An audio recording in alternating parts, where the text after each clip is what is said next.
Quite an emotional one there. Just want to give a big shout out to Mr. Nero Atiba, our head, producer on the show, for making sure that this saw the day of light. Thank you so much, sir. Well, we'll now hand you over to Abuja, where Eshomomo Imodu and Tijesu Adeoye are standing by. Abuja, in Akwana, over to you. Thank you so much, Ria. Quite a touching story, I must say, and I would say I look forward to a justice system that begins to serve the ordinary Nigerian. Yeah, good morning, Nigerians. This is the midweek edition of FCT Brief. Like you said, a touching story out there. Very touching one. I just hope that, she gets justice at the end of the day. This is a young lady that had a bright future ahead of her, and it's quite a touching one. Yeah, indeed. But let's go into what we have today. Yep. Good morning and welcome to FCT Brief, where we bring you in-depth conversations on national issues shaping governance and policy directions. Today, we turn our attention to President Bola Tinubu's administration, an era that has generated mixed reactions within and outside Nigeria's political landscape. Since assuming office in May 2023, the Tinubu-led government has rolled out bold reforms aimed at repositioning the economy, strengthening national security, and restoring investor confidence, from fuel subsidy removal to the unification of exchange rates and renewed efforts towards infrastructure revival. The administration has emphasized the need for difficult decisions in pursuit of long-term stability.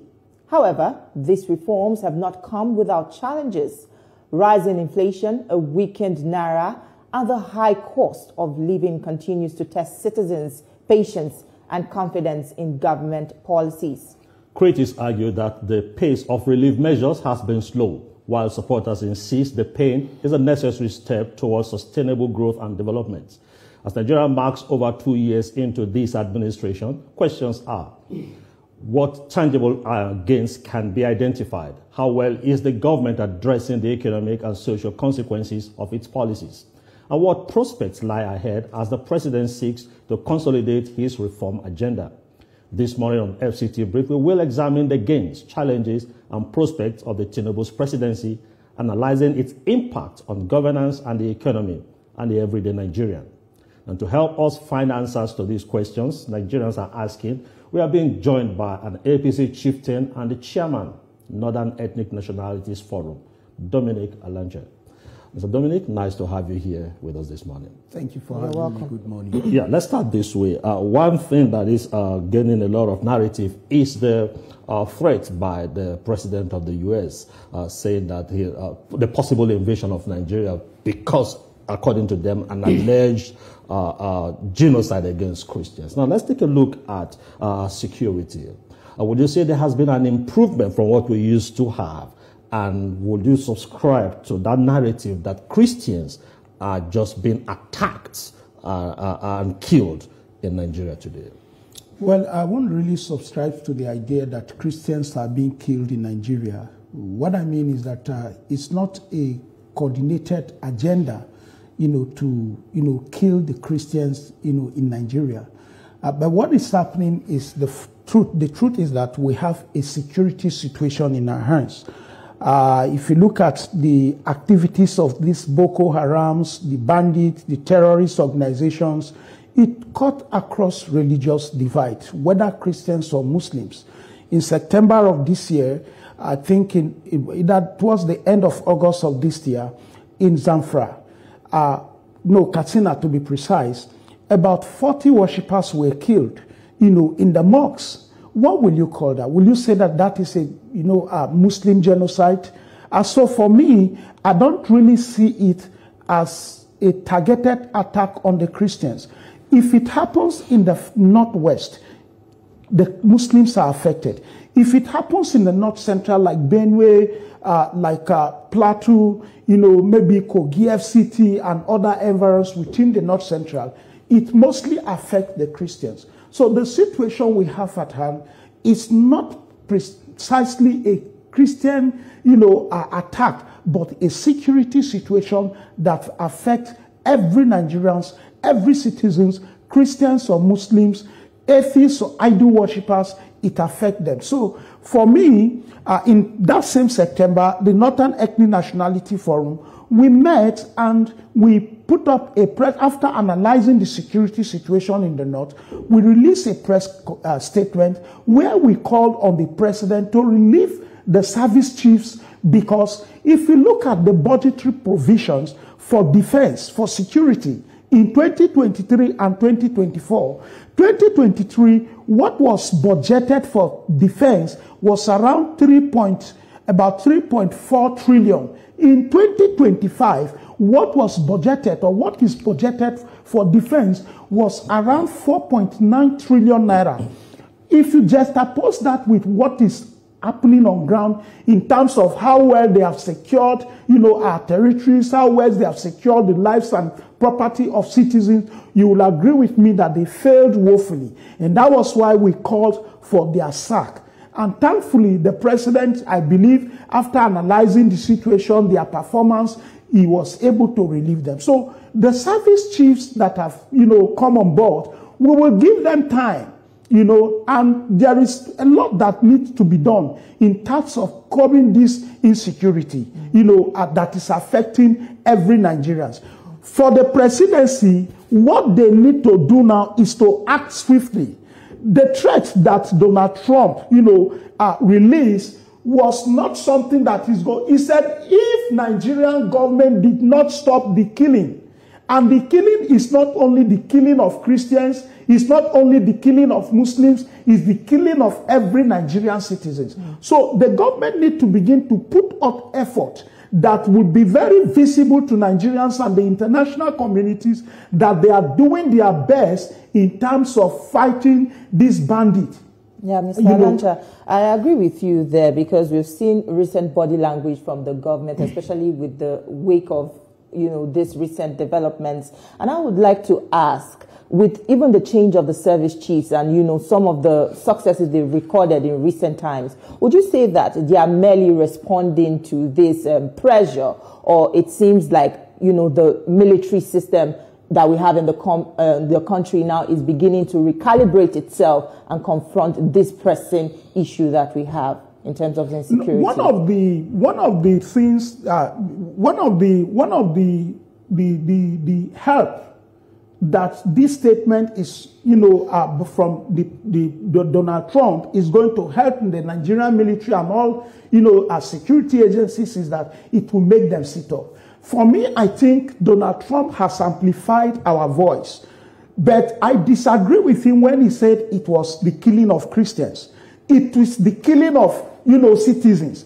We've seen in the past where governors are dining with these terrorists.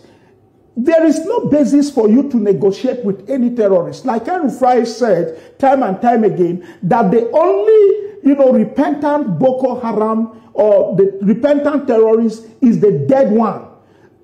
The military, I believe they have the capacity, they have the competence, and with the kind of budgetary provision that they have, this government, this administration has availed the military, they are supposed to, be well equipped in terms of the technology needed in fighting this insurgents, that is threatening the existence of this country. So the military should wake up. They should look inward and recalibrate themselves. One thing that happened yesterday, and I'm excited about that, is the aspect of training.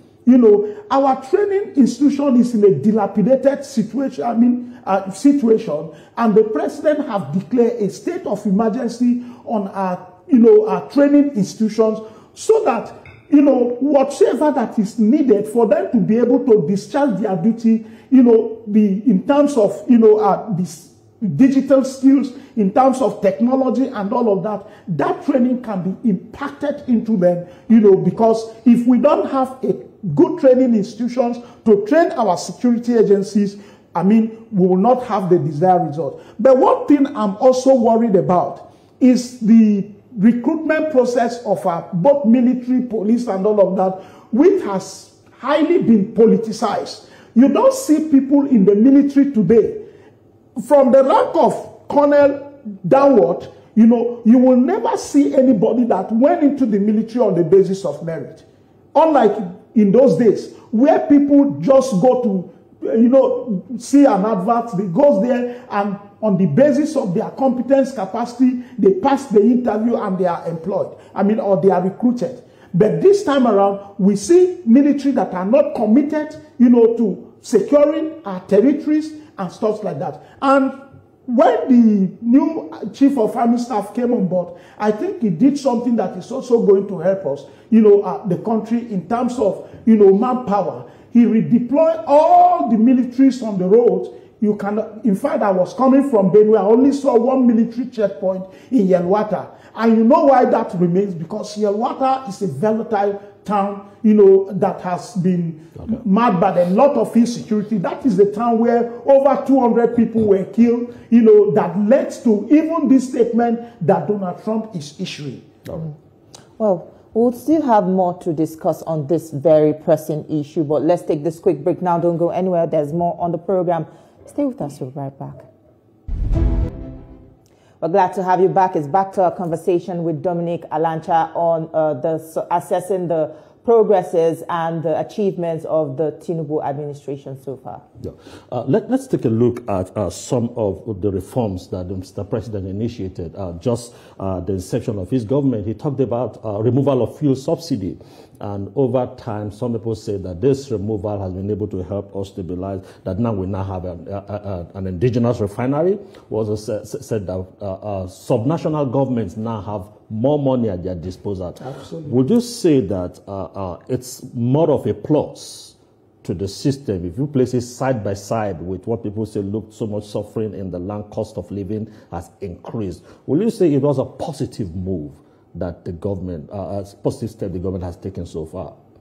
A lot of persons have criticized that move by the president, when he came on board precisely May 29, where he announced that subsidy is gone.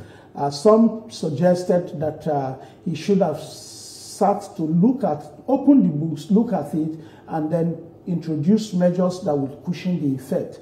That is what most presidents have been doing, and we've not been getting, the desired result. Certain, things require drastic measures. I believe that the subsidy removal was a drastic measure that is well required, and the president have, addressed that by removing the subsidy. Because if you ask me, I'll tell you that the subsidy regime was marked by, a lot of corruption. Nigerians were not truly, I won't say they were not really benefiting, but the corruption there was more, in terms of, the resources that goes to some of these petroleum dealers and stuff like that, subsidy paid to them, NNPC, was marked by it and all of that. There were some mass in the corruption that exists, in the fuel subsidy of a thing. So it was, stampeding the growth of the economy. Now you will agree with me that the removal of that subsidy, let's agree, it came with its own pains, because after the removal, there was inflation, especially on food items. But today, I'm a farmer. I can tell you that the cost of, staple foods in the market has dropped drastically compared to, 2023 when, and 2024 when the subsidy was removed. That tells you that we are making progress. As at 2023, when Mr. President took over, the inflation was at around 34.1 or point something percent. But today, as at the last check, it was around 21%. So we are making progress. And like Mr. President always said, Nigerians need to make sacrifice. Nigerians need to, bear the pain for them to, have the desired development and for these reforms to work.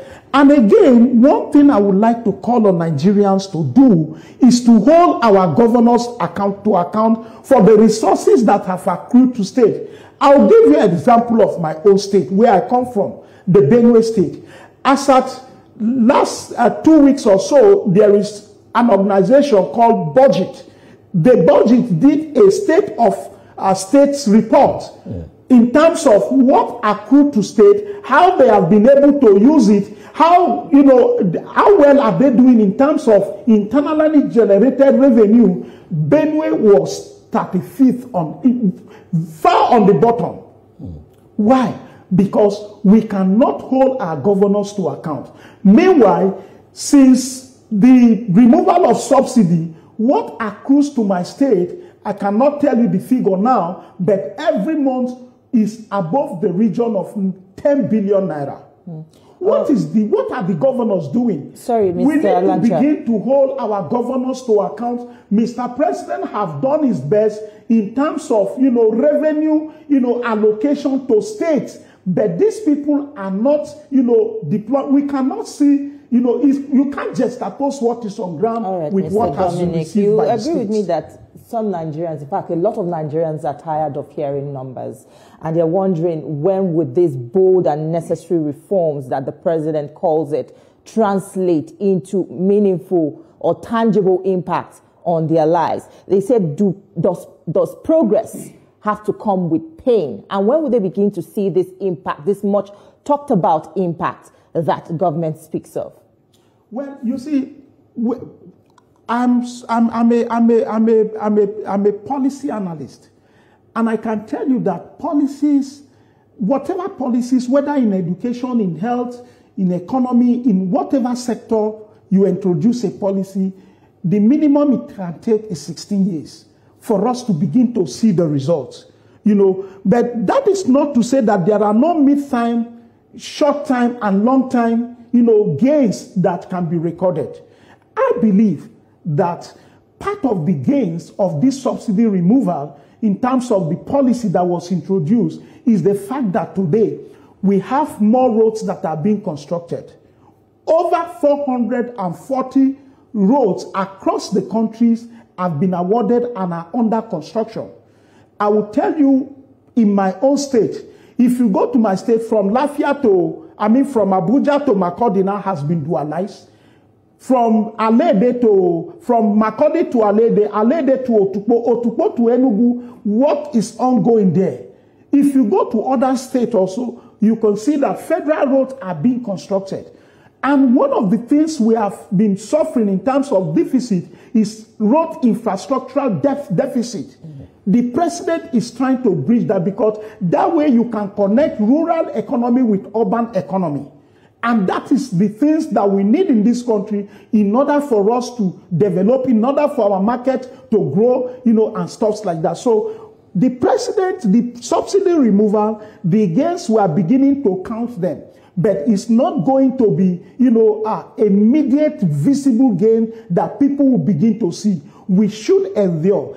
I believe that by the end of this administration, and if it's given a second term, the mandate for another term, it will take us to El Dorado. Okay. Talking about mandate for another term, let me quickly just say this and ask my question. I know that people say that before every gain, there is usually a present. Absolutely. So there is no gain without some measure of pain. But I tend to wonder why it seems as if the president is making so much gain. And on one side, the people are saying, look, we're not seeing the impact. On the other end, you see even state control by the opposition political parties seem to be moving into the fold of the APC. Is it because the president is making policy decisions that they feel suit the nation, or is it because they're seeing changes? Why is it that you cannot see influx into the ruling party, despite the fact that you hear people say, look, we're not feeling the impact? So how do you place these two side by side? Well, there has been, personally, I believe in, a nation where we have, viral opposition parties exist side by side, ruling party. Because I believe that opposition party also have a way of putting, a kind of a check, to the governing party in place. But you see, what is happening today mostly is happening in the South. especially the South-South and the Southeast, where the governors are coming into APC. I see it differently from what people are seeing. I'm seeing a kind of, regional alliance. The president is a Southerner. And those governors felt that because whether you like it or not, there is a very serious, the opposition the president is going to face is going to come from the North. It's going to come from the North. Some Northern people are already expressing their dissatisfaction with the administration of President Ahmed Bola Tinubu.